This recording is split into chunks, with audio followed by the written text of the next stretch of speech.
ನೋಡಿ ಇಷ್ಟು ದೊಡ್ಡ ಜಾಗ ಇದೆ ನಮ್ಮ ಮಳೆ ಮನೆ ಹತ್ರ. ಫುಲ್ಲು ಗಿಡಗಳು ಬೆಳ್ಕೊಂಡು ಹಾಳಾಗ್ಬಿಟ್ಟಿದೆ. ದಿನಕ್ಕೆ ಸ್ವಲ್ಪ ಜಾಗ ಕ್ಲೀನ್ ಮಾಡ್ಕೊಂಡು ಸೊಪ್ಪಿನ ಬೀಜ ಹಾಕೋಣ ಅಂತ ಇದ್ದೀನಿ. ನೋಡೋಣ ಎಷ್ಟು ದಿನ ಹಿಡಿಯುತ್ತೆ ಅಂತ. ಬನ್ನಿ ನೋಡೋಣ.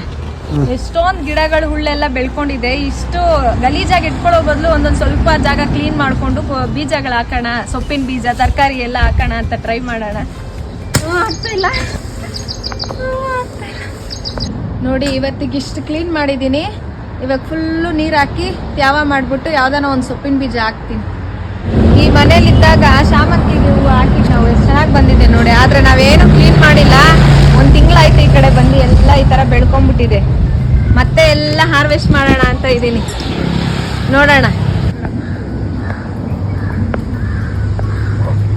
ಇರೋದು 2 ಗಿಡ ಆದ್ರೂ ತುಂಬಾ ಬದನೆಕಾಯಿ ಬಿಡ್ತಾ ಇರುತ್ತೆ. ಈ ಬದನೆಕಾಯಿ ಇನ್ನೂ ದೊಡ್ಡದಾಗುತ್ತೆ. ಇವಾಗಲೇ ಏನಕ್ಕೆ ಕಿತ್ತಾ ಇದ್ದೀನಿ ಅಂದ್ರೆ ಇದರಿಂದ ಎಣ್ಣೆ ಬದನೆಕಾಯಿ ಮಾಡೋಣ